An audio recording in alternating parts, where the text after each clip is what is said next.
이상 또 제가 설교한 것 이상 여러분 그 은혜가 임하기를 축원합니다. 예. 오늘 오전에 불행한 일이 있었어요.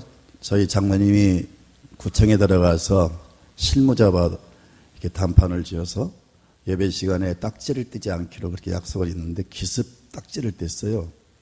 그래서 참 저도 어리둥절하고 민망스러운데 더 주밀한 조치를 취하도록 그렇게 하겠습니다. 여러분 딱지 떼신 분들은 다 교회로 주세요. 다 갚아드리겠습니다. 참 민원이 중요하지만 한 사람의 민원을 통해서 참 엄청난 사람들에게 피해를 준단 말이에요. 다른 데는 가만히 있고 우리 교회 앞에만 뗐어요. 이것도 편법인데 아무튼 저희들이 더 노력을 해서 그런 일이 없도록 하겠습니다.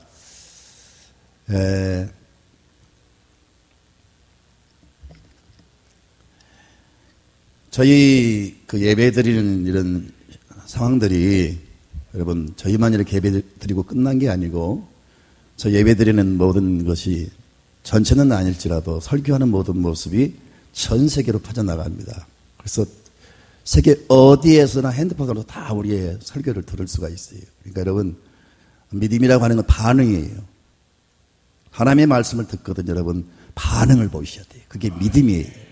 그래서 말씀을 들을 때 아멘 아멘. 제가 여러 동영상을 봅니다. 근데 어떤 길은 막 아멘이 살아있고 성도들의 그 모습이 활짝 핀 모습으로 아주 밝은 모습을 예배드리는 그런 교회가 있는가 하면은 아멘 소리가 전혀 반응이 없는 그런 교회도 있더라고요. 확실히 그런 교회는 은혜가 안 되더라고요. 뜨겁고 아멘이 넘치고 반응이 있는 교회는 확실히 은혜가 있더라고요. 어떻든 여러분 전 세계가 보고 있다는 사실을 기억하시고요. 반응을 보이셔야 됩니다. 어느 의사가 자기 병원에 찾아온 환자에게 오진을 했어요. 소화불량으로 찾아온 환자에게 암이라고 진단하고요. 암이 걸려서 찾아온 환자에게 소화불량이라고 진단했어요. 절대 의사가 오진하면 안 되겠죠. 그런데 참 불미스러운 일이지만 결과는요 놀라웠습니다. 소화불량 환자에게 암이라고 했던 그 환자는요 병이 더 이상 재발되지 않고요 그 병으로 죽지 않고 오래오래 살았다는 겁니다. 그런데 소화불량 환자한테 암이라고 진단을 했는데 그 환자는 금방 결국은 죽었다는 거죠. 그래서 참 병도 여러분 우리 생명을 앗아가지만 더 중요한 것은 두려움이 정말 우리를 고통스럽게 하고 생명을 두려움이 좌우합니다. 그래서 절대 인생을 살아가면서 두려워하지 마십시오. 성도들이 가장 좋아하는 말씀이 이사야 41장 10절 말씀을 좋아하죠. 같이 암송할까요? 두려워하지 말라 내가 너와 함께함이라. 놀라지 말라 나는 내 하나님이 됨이라. 내가 너를 굳세게 하리라. 참으로 너를 도와주리라. 참으로 나의 의로운 오른손으로 너를 붙들리라. 이 말씀을 암송하고 많이 애독하고 어떤 사람은 액자로 만들어서 집에 걸어놓고 이민을 간다든지 군대 간다든지 병상에 여러분 입원을 한다든지 많은 성도들이 이 말씀을 통해서 위로를 받고 힘을 얻고 또 이 말씀을 통해서 은혜를 받죠. 여러분 하나님께서 저와 여러분에게 두려워하지 말라 그랬어요. 하나님의 절대 명령입니다. 그러면 어떠하든지 우리 마음속에 두려움을 느낀다고 하는 것은 불신앙입니다. 두려움을 느낀다는 것은 하나님의 명령을 불순종하는 겁니다. 물론 어떤 학자는 그런 말을 했어요. 사람이 마음에 두려움을 느낀다고 하는 것은 하나님이 주신 우리 마음의 안전장치다 그런 말을 했어요. 사람이 병으로 두려워하기 때문에 건강을 관리하고 병을 조심하고 어떤 여러분 그 화재를 두려워하기 때문에 불조심하게 되고 교통사고를 두려워하기 때문에 운전을 조심하게 되고 이 두려움이라고 하는 것은 자신을 보호하는 어떤 안전장치가 된다는 거죠. 일리가 있습니다. 그러나 성경은 두려워하지 말라고 말씀하고 있습니다. 왜 우리가 저 말씀을 좋아할까요? 모두가 다 한결같이 마음속에 두려움이 있기 때문에 특별히 많은 말씀 가운데 그 말씀을 그렇게 좋아하는 줄로 믿습니다. 여러분, 우리가 세상을 살아가면서 두려워하는 그 대상이 있죠. 첫째는 우리가 하나님을 두려워합니다. 근데 성경에 하나님을 두려워하는 말씀이 있어요. 근데 하나님이 우리에게 두려워하라 그 말씀은요, 사실은 거룩한 하나님의 경외심이거든요. 하나님을 향한 경외하는 마음이 두려움이에요. 그 두려움을 말씀하는 겁니다. 그래서 성경을 보면요, 같이 볼까요?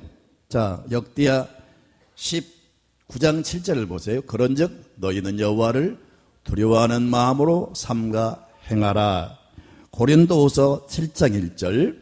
그런즉 사랑하는 자들아, 이 약속을 가진 우리는 하나님을 두려워하는 가운데서 거룩함을 온전히 이루어 육과 영의 온갖 더러운 것에서 자신을 깨끗하게 하자. 하나님을 두려워하는 가운데서 거룩함을 온전히 이루라고 말씀하고 있어요. 또 요한계시록 14장 7절.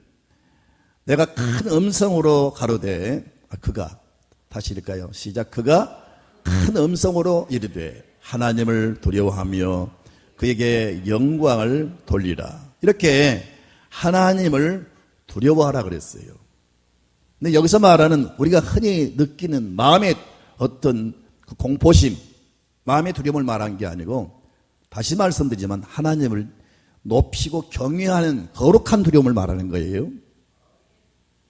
지금 두려워하지 말라, 이 말씀은 그런 의미의 두려움이 아니고, 하나님에 대해서 오해를 하고 하나님에 대해서 무지해서 하나님을 잘 몰라서 하나님을 믿으면서도 하나님에 대한 두려움이 있어요. 여러분, 하나님이 주신 것은 우리에게 기쁨을 주십니다. 평강을 주십니다. 하나님께 우리에게 담대함을 주십니다. 용기를 주십니다. 힘을 주십니다. 그런데 마귀는 우리 마음속에 두려움을 줍니다. 그래서 귀신을 섬기던 사람들은 굉장한 두려움이 있어요. 여러분, 무당은 두 가지죠. 강신무당이 있고 세습무당이 있어요. 세습무당은 뭐냐? 배워서 어디 가면 그 배우는 그런 무당을 배출하는 그런 데가 있어요. 그것은 공부를 통해서 학습을 통해서 돈을 주고 배우는 거예요. 그런 무당은 실제 별 신통한 게 없어요. 강신무당이 있어요. 신이 임해가지고, 귀신이 임해가지고 무당 그 일을 하는 사람들이 있단 말이에요. 근데 진짜 이 강신무당들은 굉장한 두려움을 느낍니다. 정말 우리가 상상할 수 없는 두려움을 느끼면서 살아가요. 왜? 귀신이 그 속에서 항상 두려운 마음을 주기 때문에 그렇습니다. 하나님은요, 그렇지가 않아요. 하나님 믿으면 믿을수록 은혜가 있고요, 하나님의 빛이 마고요, 하나님 영광이 마고요, 여러분 기쁨과 평안과 위안과 여러분 마음에 담대함이 생길 줄로 믿습니다. 그런데 우리가 하나님을 잘못 알므로 인해서 우리가 하나님에 대해서 무지하고 오해를 함으로 하나님을 두렵게 여기는 사람들이 있습니다. 욥기 6장 4절을 볼까요? 시작. 전능자의 화살이 내게 박힘에 나의 영이 그 독을 마셨나니 하나님의 두려움이 나를 엄습하여 치는구나. 지금 욥은 굉장한 두려움을 느끼고 있는 겁니다. 에레미야 17장 17절 에레미야 선지자도 하나님에서 잘 오해를 해가지고 하나님을 두렵게 여깁니다. 주는 내게 두려움이 되지 마옵소서. 재앙의 날에 주는 나의 피난처시니이다. 하나님이 나의 두려움이 되지 말라고 애원하는 장면을 볼 수가 있어요. 사랑하는 성도 여러분, 하나님을 바로 알아야 됩니다. 그래서 특별히 호세아 주제가 뭔지 아세요? 힘써 여호와를 알라 그랬어요. 따라할 거예요. 힘써 여호와를 알라. 너희가 나를 아는 지식을 버렸기 때문에 내가 너희를 버린다 그랬어요. 하나님을 아는 지식이 깊어져야 되고요, 하나님을 알고 바로 알아야 됩니다. 하나님은 그렇게 우리에게 두려움을 주고 우리를 망하게 하고 우리를 못 살게 하는 그런 나쁜 하나님이 아니에요. 좋으신 하나님이세요. 하나님은 선하시고 하나님이 인자하시고 온유하시고 더디하기를 노하기를 더디하시고 은혜를 베푸시고 사랑을 베푸시고 자비를 베푸시고 좋으신 하나님이에요. 우리 찬양합시다. 좋으신 하나님, 좋으신 하나님 참 좋으신 나의 하나님 우리의 응답해 주시는 참 좋으신 나의 하나님 한없는 축복을 우리에게 주시는 참 좋으신 나의 하나님. 옆 사람에게 인사합시다. 하나님 좋으신 하나님이십니다. 좋으신 하나님이 당신과 함께 하실 겁니다. 축복하세요. 하나님 좋으신 하나님이세요. 하나님을 알아가면 알아갈수록 감동을 느끼는 거예요. 하나님을 알면 알수록 순간순간 희열을 느끼는 겁니다. 하나님을 알면 알수록 행복이 집니다. 내가 어쩌다가 이렇게 하나님을 알게 됐는 건 너무 감사한 거예요. 하나님 몰라서 맨날 여러분 두려워하는 거예요. 하나님 힘써 알아가시면서 하나님과 인격적인 관계를 가지면서 여러분 삶에 두려움은 떠나가고 여러분 평안이 많은 삶이 되시기를 바랍니다. 우리는 하나님을 사실 몰라요. 그런데 하나님이 어떤 분인가를 이 두꺼운 성경을 통해서 하나님에 대해서 자세히 말씀하고 있어요. 이 성경은 하나님이 우리에게 주신 사랑의 편지입니다. 우리는 그 옛날 그 편지를 통해서 부모님의 마음을 알 수가 있고 여러분 아는 사람들의 그 마음을 알 수가 있잖아요. 하나님은 이 성경을 통해서 나는 바로 이런 하나님이다 라고 말씀하시면서 우리에게 마음을 토로하고 있어요. 에레미야 29장 11절을 보면 하나님께서 저와 여러분에게 자신의 마음을 오픈했어요. 내 마음은 이렇다. 너희를 향한 내 마음은 이렇다. 에레미야 29장 11절을 보면은 하나님의 마음을 공개합니다. 같이 여러분 읽을까요?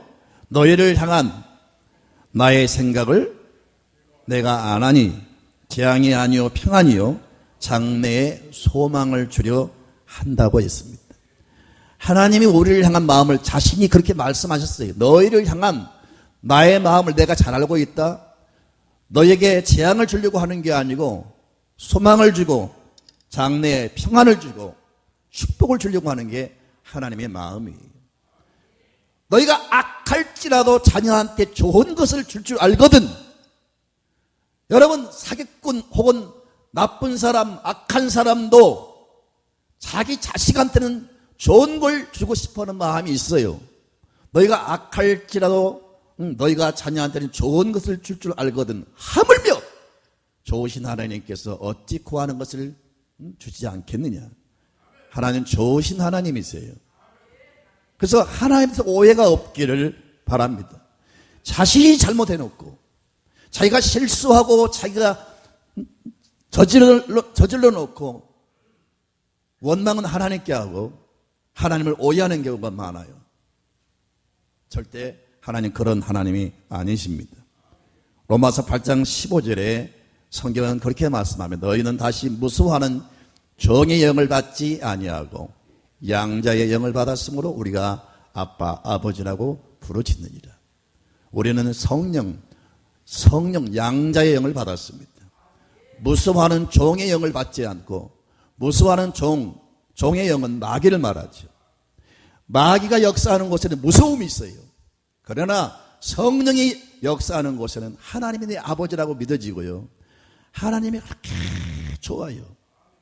내가 공부를 해서 내가 터득해서 하나님이 좋은 하나님이다 이렇게 알아가는 게 아니고 성령이 우리 안에 하나님이 좋으신 하나님이다. 그분은 나의 아버지다. 그렇게 믿어지게 하고 또 내 입으로 아버지 그렇게 부르는 거예요. 제가 옛날에 처음 교회 갔을 때 하나님을 아버지 부르는 성도들의 그 모습이 너무 이해가 안 갔어요. 그러나 하나님을 인격적으로 만나고 하나님을 믿으면서 저절로 하나님의 아버지 그렇게 나오는 거예요. 한때 저는 아버지에 대한 불만이 많았어요. 왜? 너무 가난하니까. 내가 원하는 것도 들어주지 않고 공부하고 싶다 공부도 안 가르쳐주고 세상에 중학교 합격했다고 보고했더니 때린 아버지가 우리 아버지. 그러나 지금은 다 그 오해가 풀리고 너무 아버지를 존경하죠. 그런데 우리를 낳아주신 아버지는 나를 사랑하지만 능력이 없기 때문에 가진 것이 없기 때문에 우리를 돕지 못하는 한계에 부딪힐 때가 많아요. 그러나 하나님은 좋으신 하나님이면서 전능하신 하나님, 무한대하신 하나님, 사랑이 풍성하시고 우리의 온갖 구하는 것을 들어주신 하나님, 우리를 복되게 하시고 잘되게 하시고 우리의 장래를 희망에 넘치는 세계로 이끌어 가신 하나님, 그런 하나님이신 것을 믿으시고 절대 하나님에 대한 두려움이 없기를 바랍니다. 두 번째, 우리는 어떤 두려움일까요? 현재의 환난과 앞날에 대한 두려움이 있어요. 현재 내가 겪는 시험, 환난들 때문에 두려움을 느껴요. 어떤 사람이 말하기를 이 세상은 바다와 같다고 했는데 바다에는 수많은 풍랑이 일어나는 것처럼 우리가 살아가는 삶의 현장에는 언제나 여러 가지 환난들이 일어납니다. 그러나 성경은 말씀하기를 깊은 바다에 선척을 띄우며 영업하는 사람은 그 바다에서 하나님의 기사와 이적을 본다 그랬어요. 파도를 두려워하는 사람은 큰 일을 할 수가 없어요. 파도가 무서워서 겨우 동네 앞바다에서 그물 치고 고기를 잡으면 망둥어 몇 마리는 잡을 수가 있고 멸치 몇 마리는 잡을 수 있을지 몰라도 절대 큰 고기를 잡을 수가 없습니다. 절대 그 수산업의 성공자가 될 수가 없어요. 정말 돈을 크게 벌고 그 사업에 성공하기를 원한다면 배를 깊은 바다에 띄워야 됩니다. 깊은 바다에는 파도가 심하게 일어납니다. 그러나 깊은 바다에 선책을 띄우며 그 바다에서 영업하는 사람은 하나님의 기사와 이적을 본다고 성경은 말씀하고 있어요.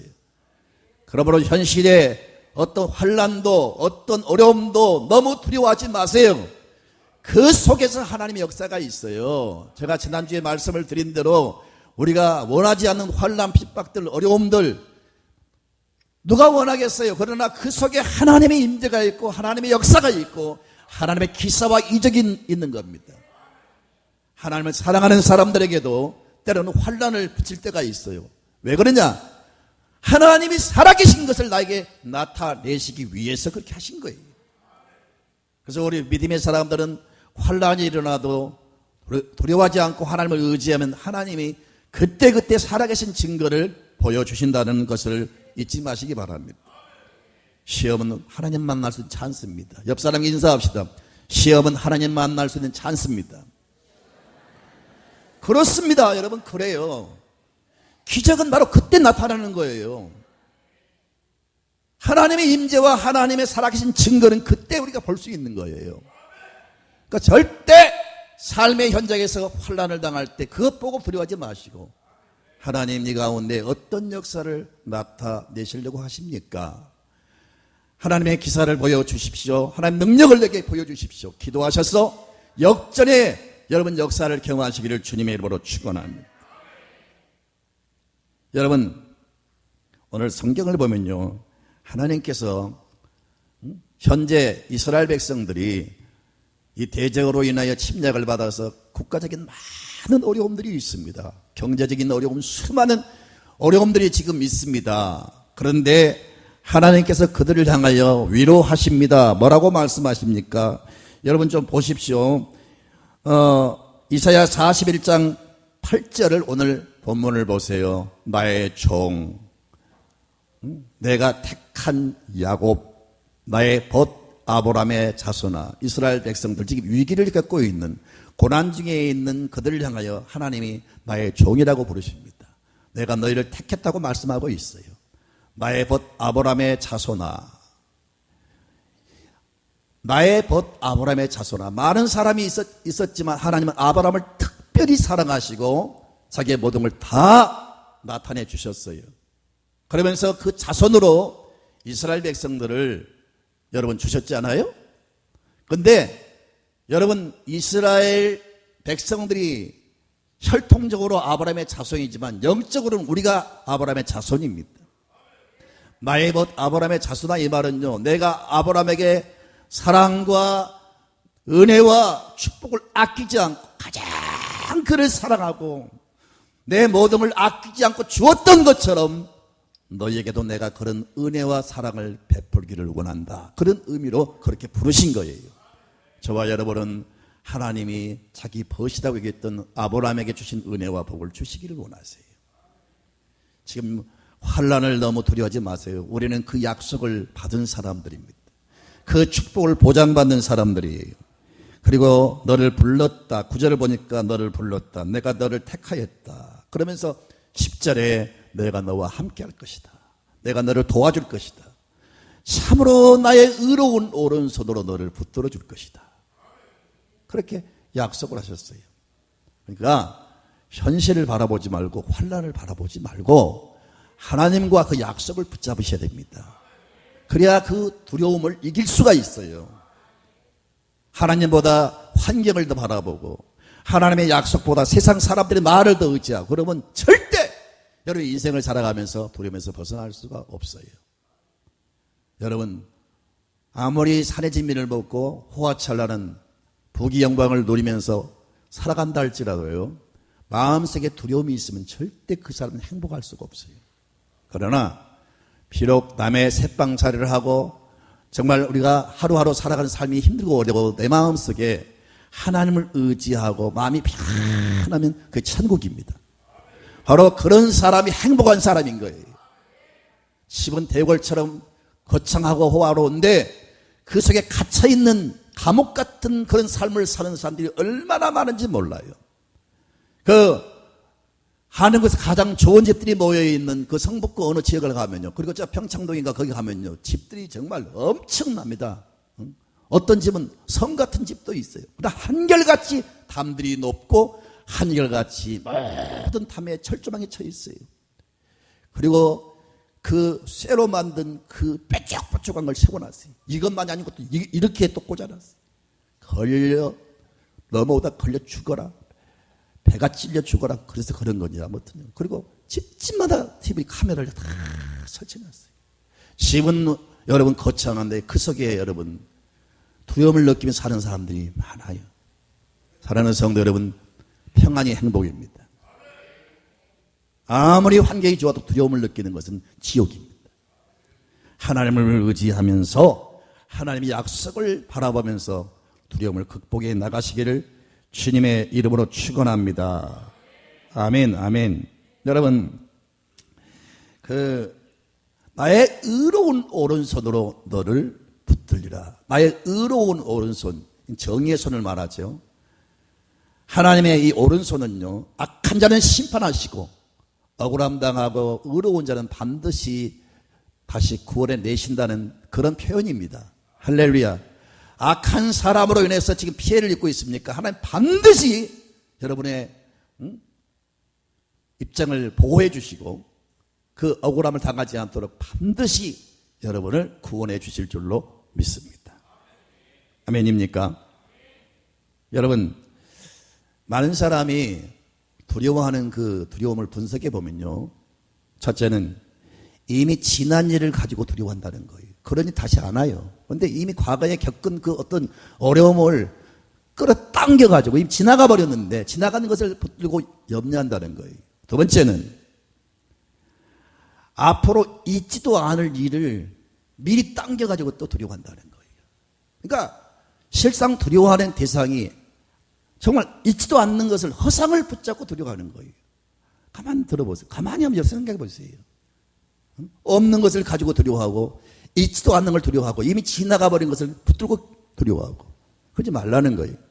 그리고 우리가 두려워하는 것들 가운데 98%는 내가 아무리 염려하고 아무리 두려워한들 해결이 안 될 그런 일들을 붙들고 두려워한다는 거예요. 사랑하는 성도 여러분, 죽고 사는 것은 하나님의 손에 맡기세요. 죽고 사는 것이 아버지 손에 있다 그랬어요. 공중에 날아간 새 한 마리도 떨어지는 것이 하나님이 허락하셔야 떨어진다 그랬어요. 하물며 여러분의 운명을 하나님이 여러분 다 지고 계시는데 좋으신 하나님이 불행케 하시겠어요? 겨울이 지나면 봄이 오듯이 밤이 지나면 아침 밝은 다시 해가 떠오르듯이 여러분 반드시 지금 현재 먹장구름은 사라지고 하나님의 은혜의 빛이 임할 때가 올 것입니다. 절대 미래를 두려워하지 마세요. 하나님이 약속하셨어요. 내가 너를 도와줄 것이다. 내가 너를 붙들어줄 것이다. 하나님이 도와주시면요 얼마나 여러분 그 사람은 여러분 축복이 보장됩니다. 하나님이 우리를 도와주신다고 말씀하셨어요. 여러분 데이비드 리빙스턴이 아프리카를 들어갔잖아요. 리빙스턴이 처음에 아프리카 들어갈 때는요 죽으러 가는 겁니다. 거기 식종들이 많죠. 그리고 온갖 이 짐승들이 날뛰는 아주 무서운 곳이 실제 그랬어요. 옛날에 아프리카 가는 곳은 정말 생명을 걸지 않으면 들어갈 수가 없습니다. 그러나 하나님께서는 아프리카 민족도 사랑하시기 때문에 저런 깨어있는 사람을 통해서 기도하는 사람을 통해서 구원하기 위해서 사명을 부여해서 보내신 줄로 믿습니다. 그러면 대신에 하나님은 특별한 약속들을 주셨어요. 리빙스턴이 이제 아프리카로 가기 위해서 선착장에 배를 타기 위해서 가는 겁니다. 그를 사랑하는 사람들, 일가 친척들, 가족들, 친구들, 지인들이 다 따라오면서 마치 관이 앞에 가면요 사람들이 슬피 울면서 뒤따라가듯이 그 선착장에 배 타러 가는 리빙스턴을 향해서 한 사람도 웃지 않고 모두가 슬픈 기색으로 마치 그 장례식처럼 그런 기색으로 따라오는 겁니다. 한 사람도 즐겁게 배웅을 못하는 다 슬픈 기색으로 안 가면 안 되겠냐고 왜 그 어렵고 위험한 길을 가냐고 다 염려하는 그런 모습으로 가족들은 마치 이제 다시는 못 볼 것처럼 그렇게 슬픈 마음으로 그를 이제 배웅해서 왔는데 리빙스턴이 마태복음 28장 20절 말씀을 딱 펴더니 그렇게 크게 읽었어요. 볼지어다 내가 세상 끝날 때까지 항상 너희와 함께 있으리라. 아멘입니까?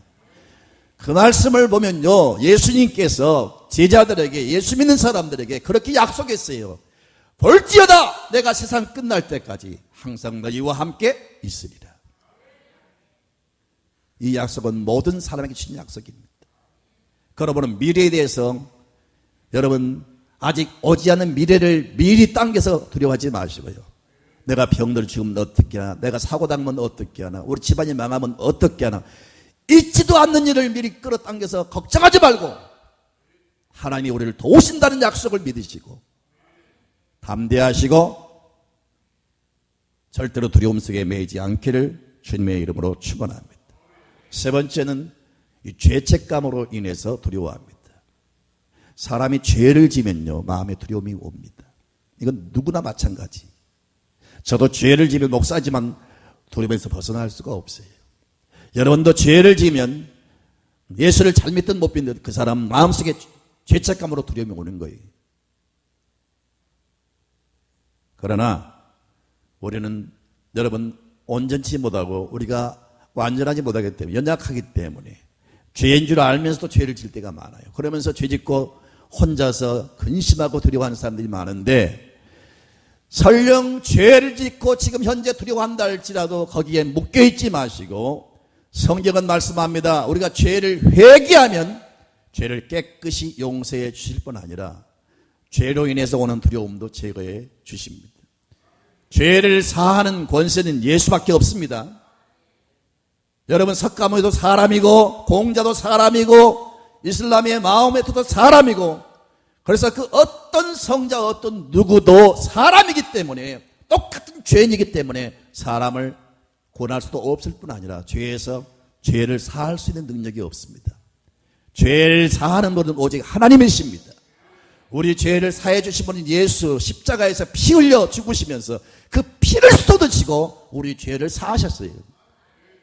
그 보내신 예수를 나의 구주로 영접하고 나를 위해서 피 흘려 죽으신 예수님을 내가 믿을 때 그 피가 우리의 모든 죄를 사한다고 성경은 말씀하고 있어요.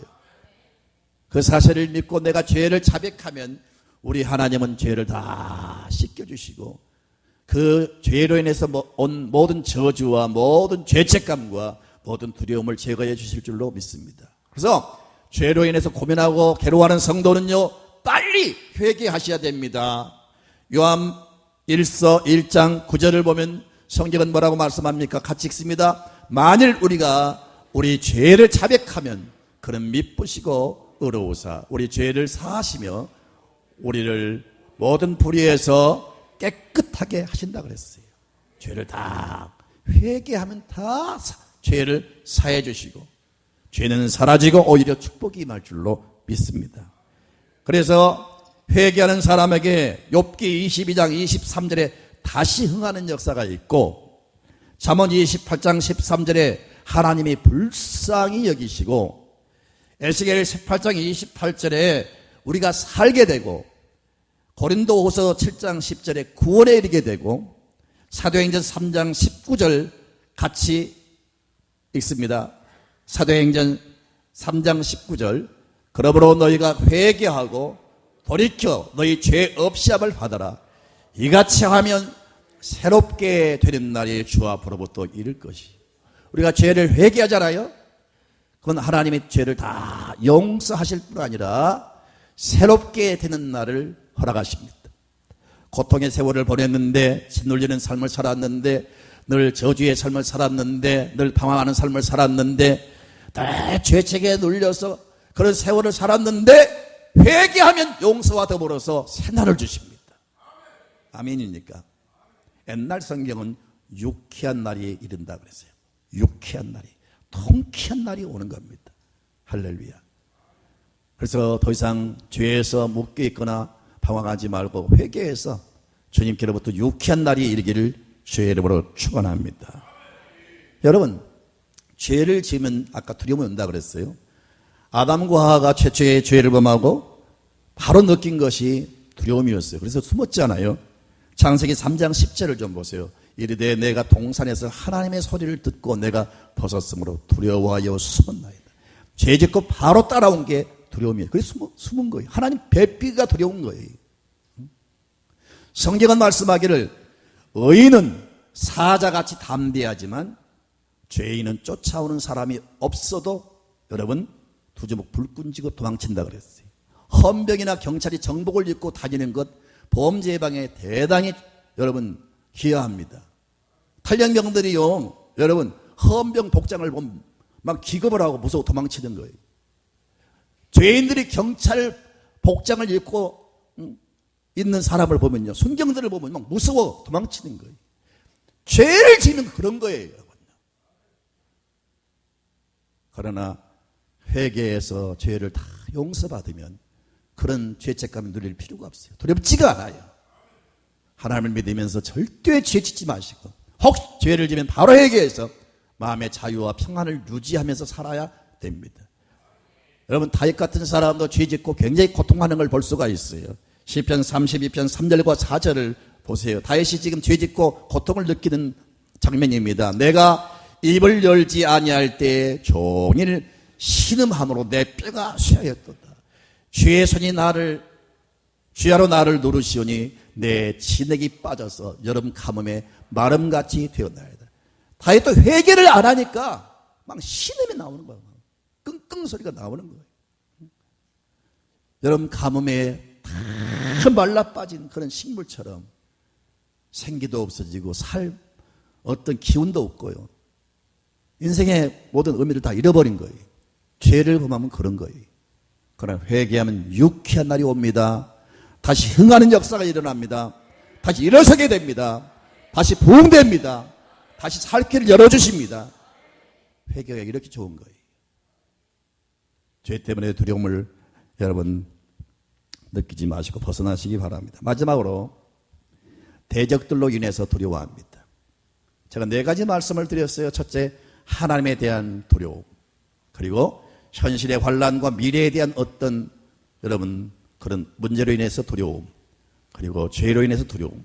4번째는 대적들로 인하여 우리 주변에 대적이 많아요. 나를 치는 사람, 나를 해치는 사람, 나를 모함하는 사람들. 이것이 사람이 될 수도 있고요. 아니면 질병이나 어떤 사고나 사건이 나를 대적하는 세력이 될 수가 있고, 어떤 경우는 여러분 악한 원수 마귀가 우리를 대적합니다. 그래서 성경은 말씀하기를 깨어라 건신하라 너희 대적 마귀가 우는 사자와 같이 삼킬 자를 두루 찾고 있다 그랬어요.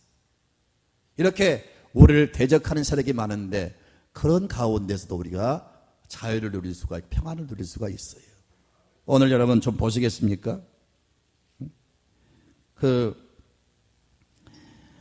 11절과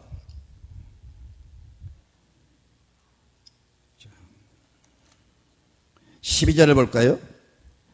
보라 내게 노하던 자들이 수치와 욕을 당할 것이요 너와 다투는 자들이 아무것도 아닌 것 같이 될 것이며 멸망할 것이라 내가 찾아도 너와 싸우던 자들을 만나지 못할 것이요 너를 치는 자들은 아무것도 아닌 것 같고 허무한 것 같이 되리니. 여기 보세요 여러분, 그 대적에 대해서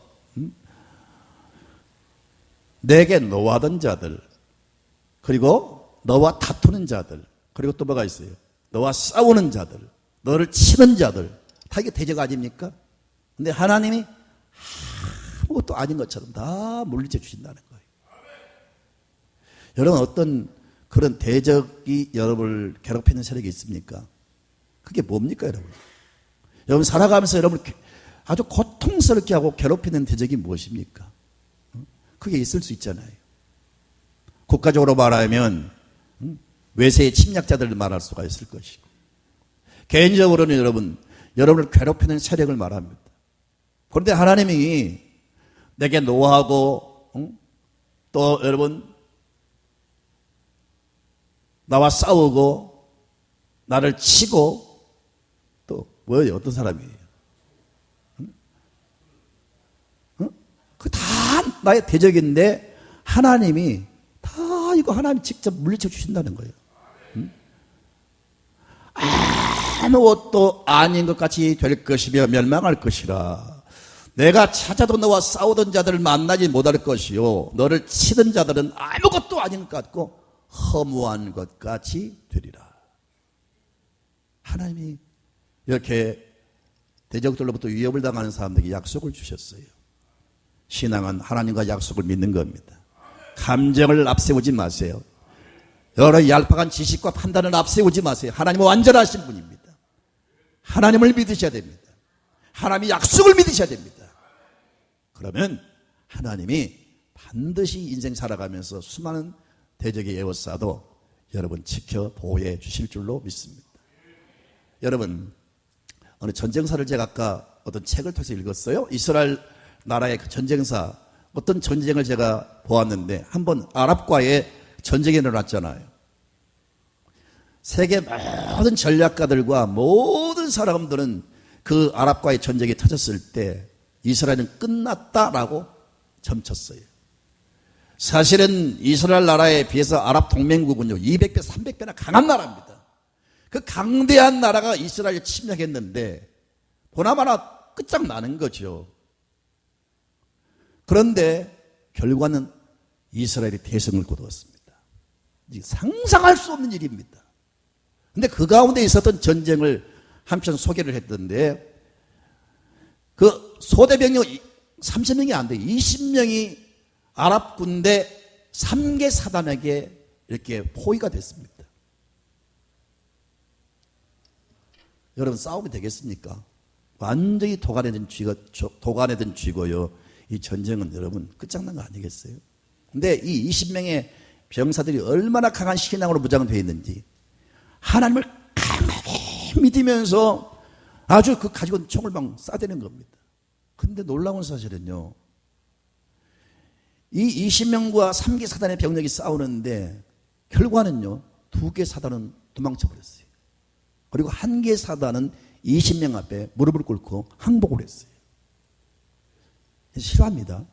어떻게 이런 일이 과거에 2000년, 3000년, 5000년이 먼 옛날의 얘기 아니라 얼마 전에 있었던 전쟁 아닙니까?